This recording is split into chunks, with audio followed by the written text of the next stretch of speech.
Jean-Pierre Lecoq est l'invité de France Bleu Matin.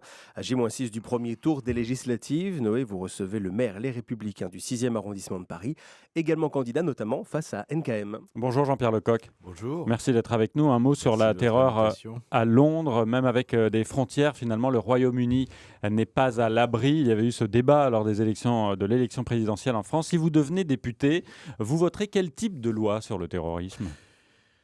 J'en voterai éventuellement, mais on en a déjà beaucoup voté. Je crois Mhm. qu'il faut aller au-delà. Il faut se poser les questions de savoir quelles sont les raisons pour lesquelles les pays européens, les États-Unis, enfin en gros tous les pays occidentaux sont la cible potentielle d'attentats islamistes. Il faut bien parler d'islamistes. Il ne s'agit pas de bouddhistes. Et les raisons, c'est se poser les questions de savoir si notre engagement au Moyen-Orient est un engagement légitime, sans risque. Moi, personnellement, je pense que la France, et là j'ai une voix un peu originale, n'a rien à faire au Moyen-Orient, dans un Moyen-Orient éminemment compliqué, où la déstabilisation de nombreux régimes a causé des situations très graves, dans lesquelles d'ailleurs, par exemple, les chrétiens d'Orient sont les premières victimes. Deuxièmement, il faut s'interroger aussi, reparler un peu de toute la politique d'immigration, du droit d'asile. Et en vous disant ça, d'ailleurs, je ne suis pas forcément pour des mesures d'une coercition énorme. Je dis simplement que la jungle de Calais, elle a été démantelée, mais les flux migratoires continuent à arriver, notamment par l'Italie. Que fait l'Europe en matière d'arrêt et de traitement des flux migratoires venant de Libye, etc., etc. Il y a énormément de questions à se poser. Et sur ce sujet-là, j'observe que le nouveau gouvernement, c'était le cas d'ailleurs également de la campagne de M. Macron, le cas dans la campagne de M. Macron, c'est on a zéro information. Ouais. Que va-t-il faire en matière de politique migratoire ? Que pense-t-il de la situation au Proche-Orient ? Manifestement, il veut continuer la politique d'Hollande qui n'a pas, selon moi, été une bonne politique. Bref, il y a des tas de questions à se poser et ça va bien Donc, si vous êtes au-delà des député problèmes de là-dessus, sécurité. vous ne soutiendrez pas forcément le gouvernement actuel. Je, Un mot, je poserai des questions, qui doivent être posées. Jean-Pierre Lecoq, un mot sur ce matin justement, les réactions en chaîne de différents pays entourant le Qatar, accusé de soutenir le terrorisme. Vous l'analysez comment ? C'est après la visite de Donald Trump ? Non, la situation au Moyen-Orient est d'une complexité extrême. Le général de Gaulle a l'habitude de dire, vers le Proche-Orient, allons avec des idées simples. Bon, je ne vais pas, en 2 minutes, essayer de démêler l'écheveau des relations entre des pays qui ont des politiques, quelquefois même contradictoires. Bon, je vous dirais simplement, il y a sans doute la toile de fond, c'est l'antagonisme qui existe entre les schismes, c'est-à-dire les pays chiites, notamment l'Iran, et les pays musulmans sunnites. Mais Donc, là, l'Arabie le Saoudite Qatar, la France est liée au est pas... Qatar. Voilà. Et Paris notamment. Non, mais il y a eu des relations, je dirais, fortes avec le Qatar, des relations surtout financières, il y a des relations gazières, ok, mais bon, très bien, analysons-les. Si elles doivent être mises en cause, pourquoi pas, mais à l'aune de tout ce qui se passe au Moyen-Orient. On a eu aussi des relations très fortes avec l'Arabie Saoudite, qui n'est pas un modèle de démocratie, selon moi.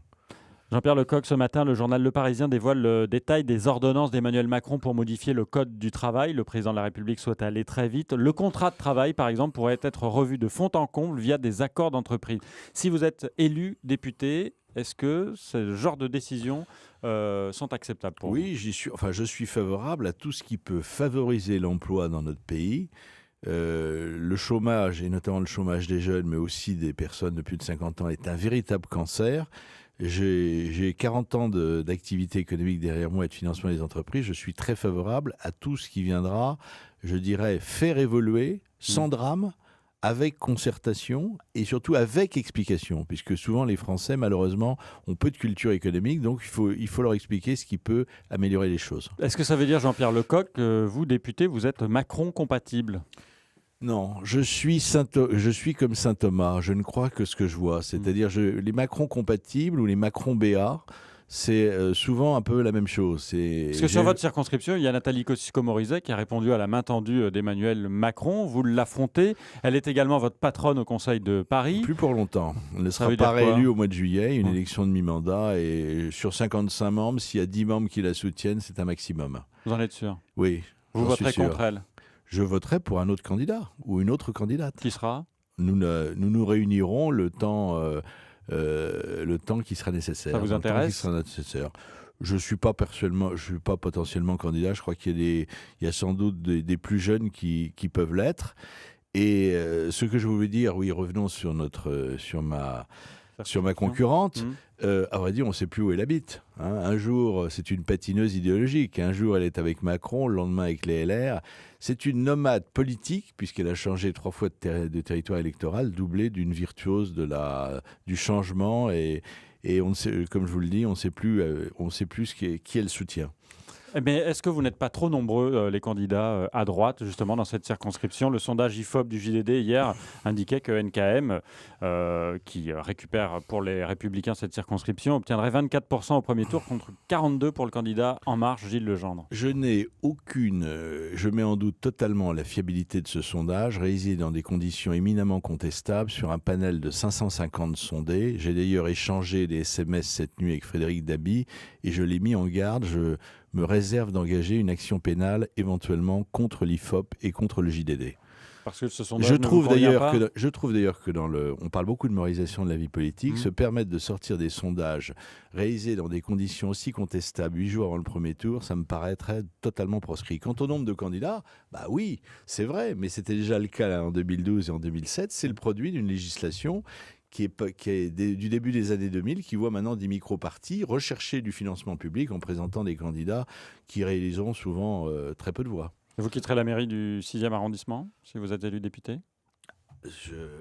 Bien évidemment, puisque c'est la règle. Le cumul des mandats, la loi sur le cumul des mandats votée sous Hollande s'appliquera totalement. La liste de tous les candidats dans cette deuxième circonscription de Paris est à retrouver évidemment sur francebleu.fr. Jean-Pierre Lecoq, maire Les Républicains du 6e arrondissement. Merci d'être venu. Interview à retrouver en vidéo. Bonne journée. Merci à vous.